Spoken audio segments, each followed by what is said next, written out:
And welcome to She Thinks, a podcast where you're allowed to think for yourself. I'm your host, Beverly Hallberg. And on today's episode, Daniel Turner joins us to talk about the very popular topic of climate change. We're going to delve into some of the science, including whether the data points we often hear from politicians are accurate, how America has become energy independent and why that's so important from a global perspective. And finally, he's going to answer the question everyone should want an answer to, and that is the world really ending in 12 years? Before we get to Daniel, a little information about him. He is the founder and executive director of Power the Future. That is a national nonprofit organization with the mission of offering truth, facts, and research that will enrich the national conversation on energy policy.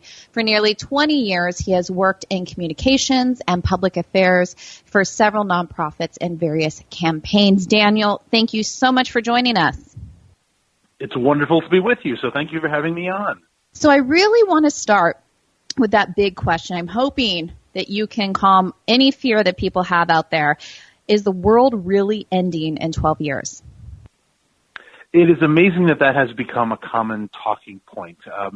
And I wrote an article not too long ago for FoxNews.com highlighting the fact that we've been hearing this sort of the tick-tock of the apocalypse for 30 years. The UN wrote a report in 1989 saying that we had 10 years left or we were headed for doomsday, and that came and went. And we have heard this repeated over and over again every 5-10 years from the UN. So this latest one is just another in a series of 30-plus years of predicting the end of time. So I don't know if the world will end in 12 years, but if the UN is any indicator, if its past performance is any indicator, then I would think the UN is going to be wrong again this time.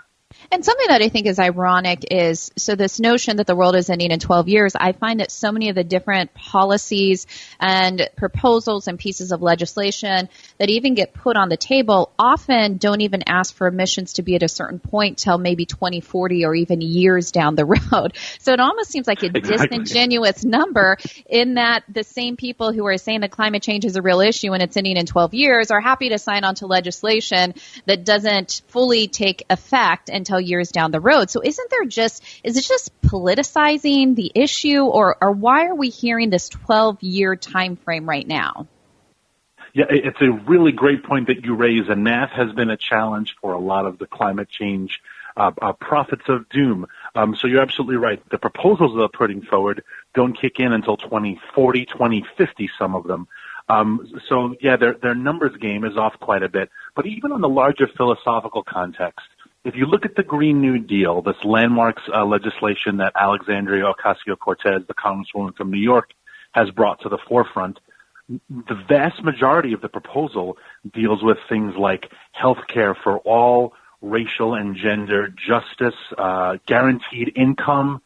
So you say, well, what do any of those things have to do with climate change? If we really do have 12 years left to fix this, as she is often quoted, well, then why are we discussing about guaranteed income for people who are unwilling to work, right? It doesn't seem to address the actual problem at hand.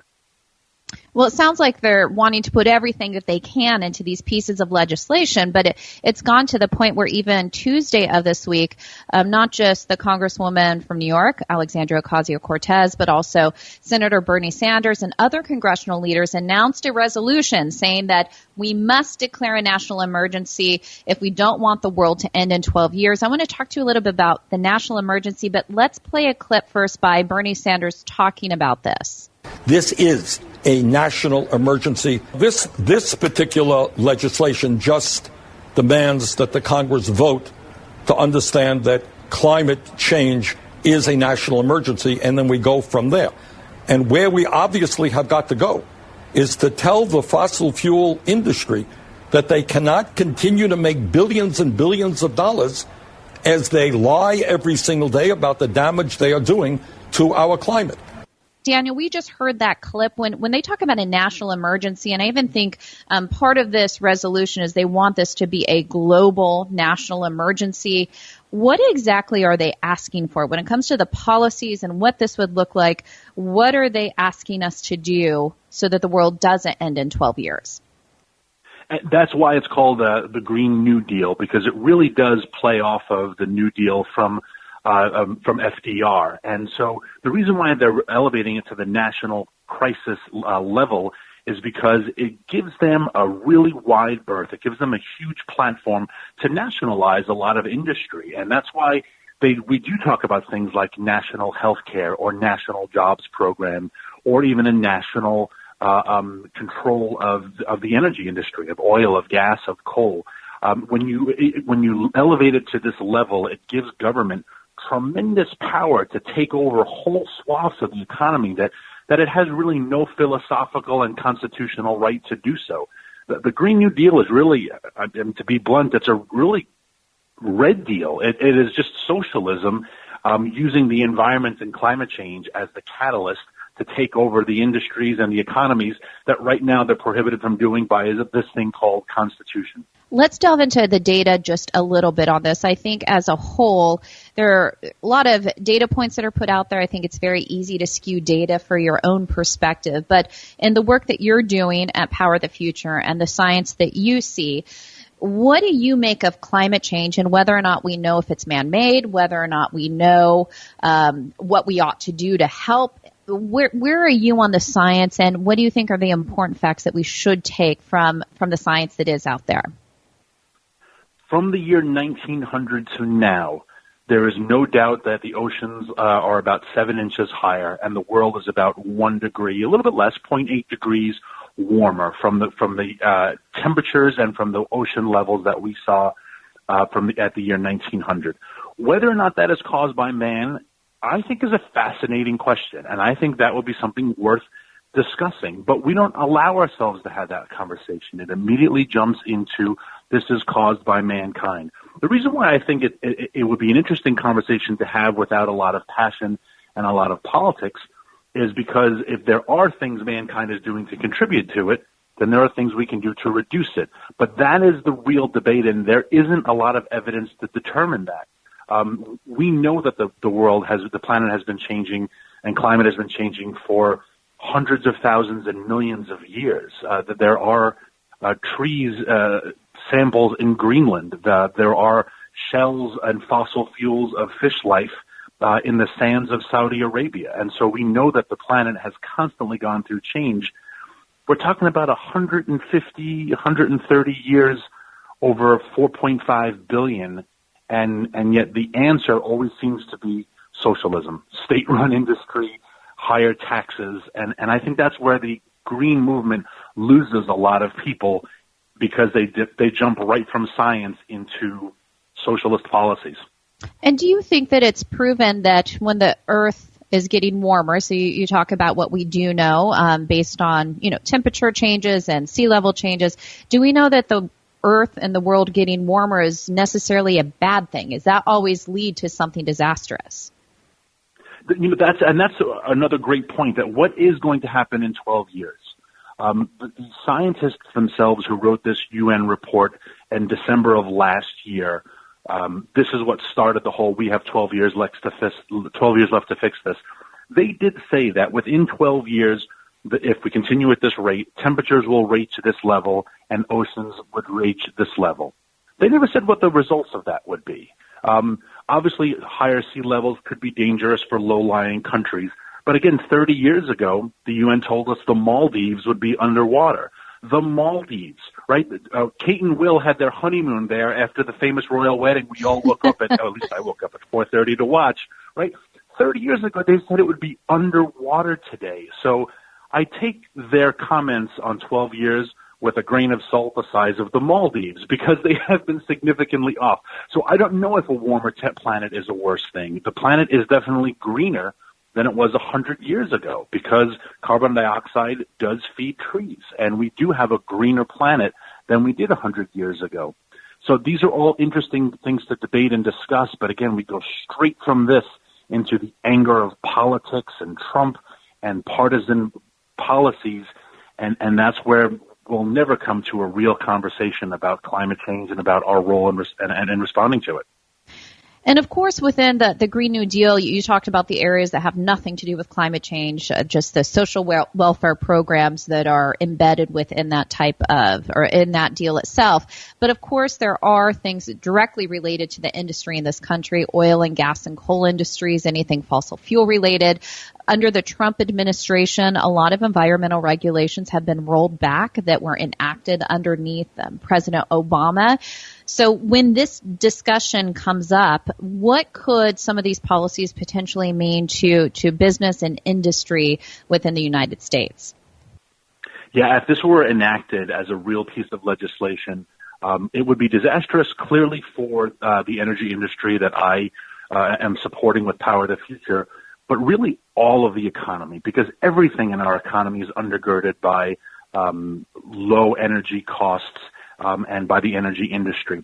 Just case in point, one of the more famous AOC Instagram videos was in January of this year. She was sitting on her kitchen floor. She was cutting up mangoes and kiwis and avocados, and she was having a Q&A with her audience. And at no point in her mind did she realize that she's cutting up exotic fruit in New York during a polar vortex. And this is only possible because of the energy industry, right? She could buy those fruits and vegetables in New York when it was negative 10 degrees because they were grown thousands of miles away and harvested and harvested and shipped to her local grocery store at a cost that she could afford. And that's amazing. I mean, that's just the power of the economy. That's the power of capitalism.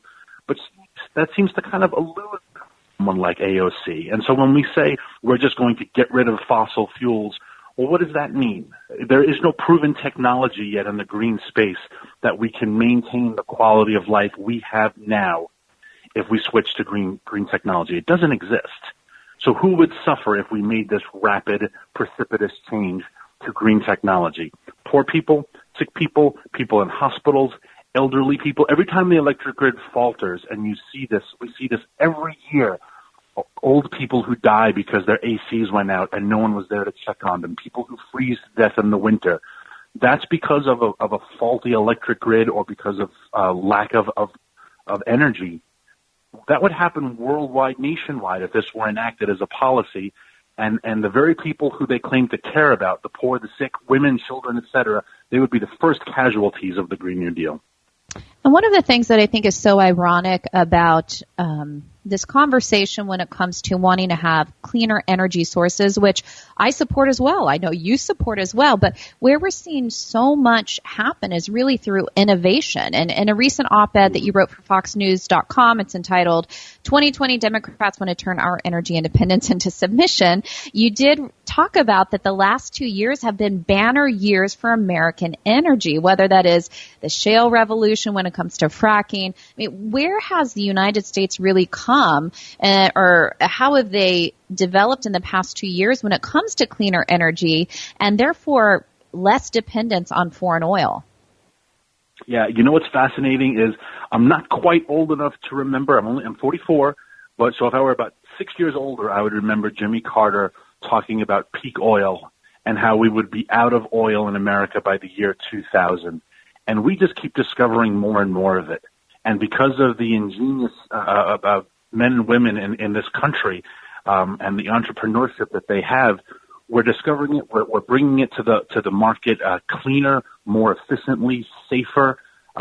We are producing more oil and gas now than ever before in the history of our nation, and we lowered our emissions, which was the goal of the Paris Climate Accords, which Donald Trump pulled us out of when he got into office. You would think these would be things that we would celebrate, right? Celebrate this. And like you said, and I agree with you 100%, I do support green energy technology. I don't support the subsidies of them necessarily, but I support the technology and where they're going. But they are not here yet. But what is here is a reliable fossil fuel industry. And if you are Senator Sanders or Senator Warren and you become president with the mission, I am going to put to rest the fossil fuel industry. How do you want to negotiate with a Vladimir Putin, right, when he is now the world leader in liquid natural gas and not America? How do you want to deal with Iran when their 3.5 million barrels of oil really impacts our economy, whereas right now it doesn't. Right? Why would you give up any leverage, any position of strength over these despots, whether it's Venezuela, Iran, Russia? Why would you surrender that position of strength and power in the name of a fake green agenda? And so you can hear the frustration in my voice. There's so much contradiction in their philosophy that it's kind of hard to keep track of what they believe every day. Exactly, and I think the national security aspect is so important. Of course, there were in years past there are these accurate claims in many ways that America was beholden to Middle East oil. I don't think all the accusations were accurate, but yet there was truth to that. We were beholden to them because we needed the oil to be energy independent now. From a national security perspective, of course, is immense. But I also think there's this other side to it, which you mentioned earlier. What does this mean to protecting the poor, to even maybe respecting women's rights in some of these countries where we don't rely on their oil? So we're not, therefore, just by buying their oil, maybe saying we're okay with how you treat women in that country. So do you even think from a human rights perspective, us having this energy independence allows us to speak about human rights in a different way? It's such a beautiful point you raise, and I'm so glad you do, because where we have the greatest amount of human rights, where we have rights for women, rights for children, rights for gays and lesbians, right, where we have this is where there is a robust and free economy, and that depends upon an energy industry that allows people to start business. And some of the third world nations, the very first business that women will do is in some type of crafts or weaving, et cetera, and they need electricity to do that. And this is how you begin to sustain yourself and your children and your family.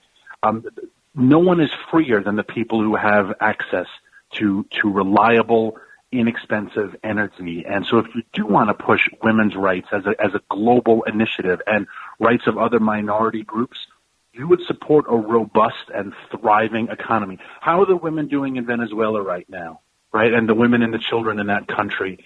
And they have more oil than anyone else in the world. They have more proven oil than every other nation. But because of something like a Green New Deal, which was forced upon them by Chavez and then by Maduro, they literally are out of oil as a nation, right? And what about the dignity of those women and those children who are literally eating zoo animals, as reports have come through, and eating household pets because they are starving to death?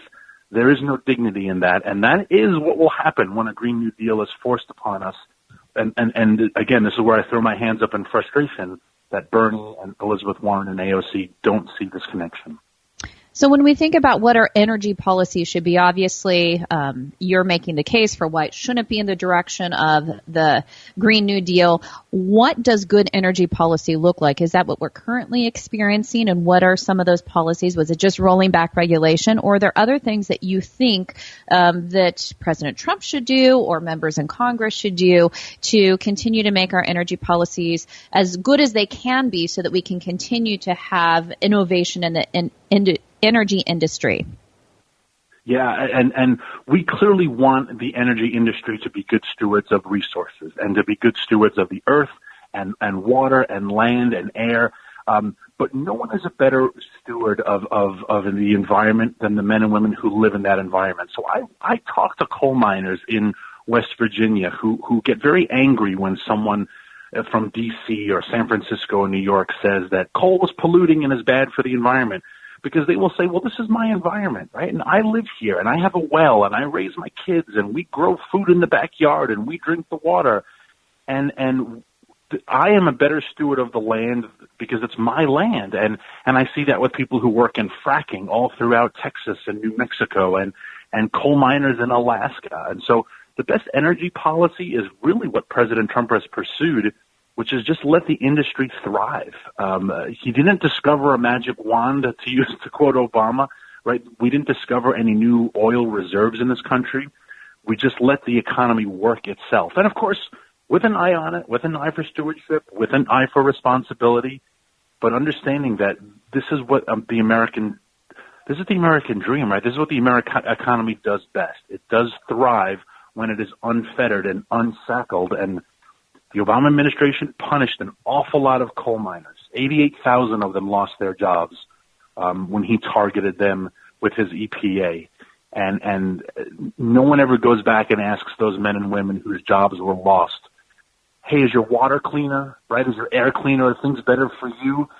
They seem to have been the forgotten people, the collateral damage of a foolish war on coal.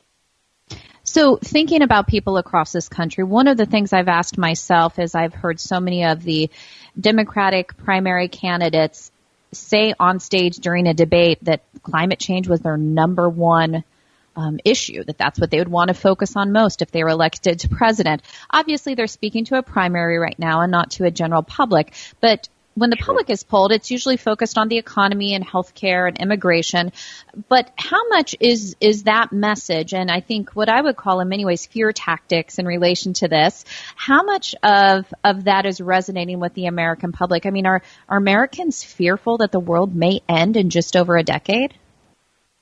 It's amazing the difference between a primary voter and the general election voter.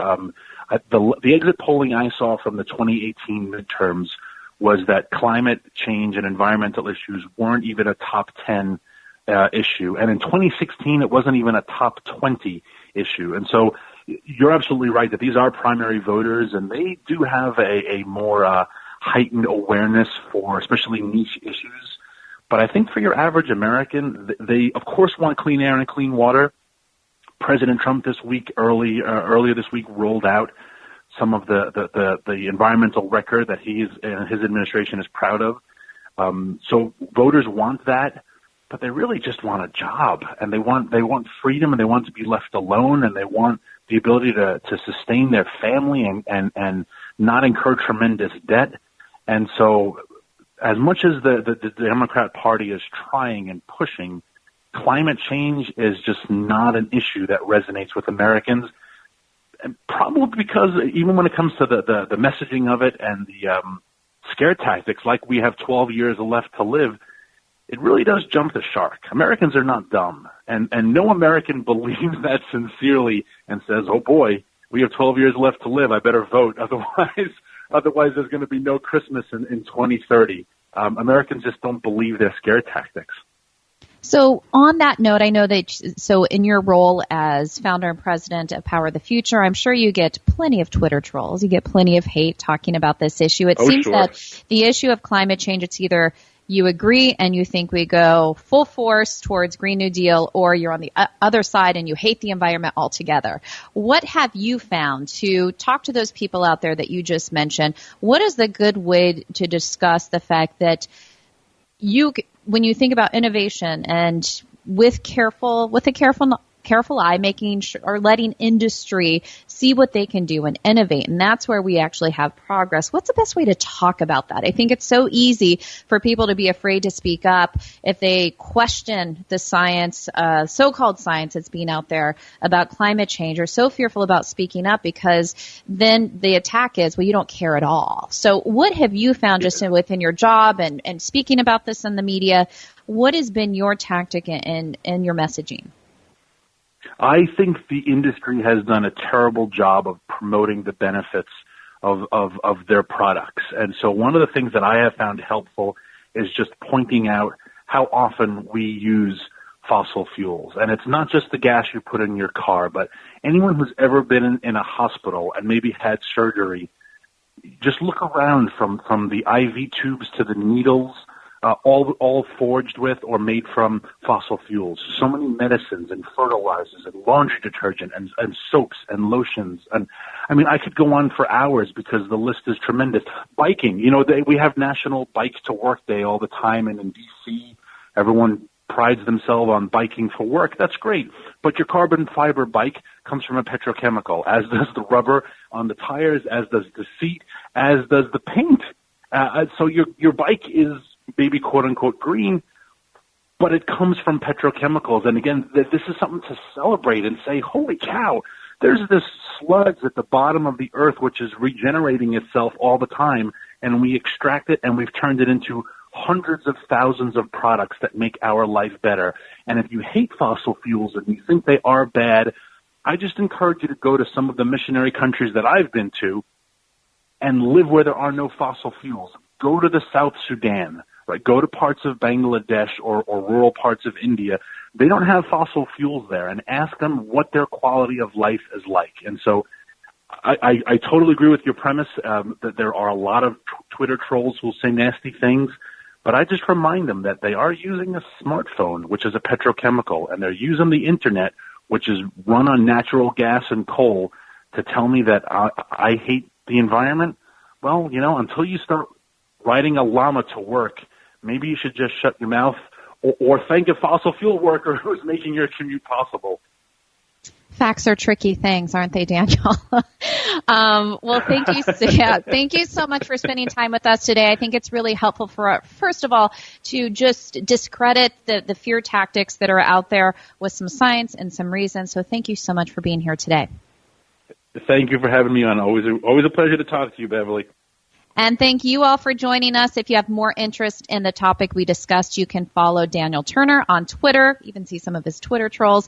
You can find him at Daniel Turner PTF, or also check out Power the Future's work at powerthefuture.com. Last, if you enjoyed this episode of She Thinks, do leave us a rating or a review on iTunes. It does help. Also, we'd love it if you would share this episode and let your friends know where they can find more She Thinks episodes. From all of us here at the Independent Women's Forum, thanks for listening.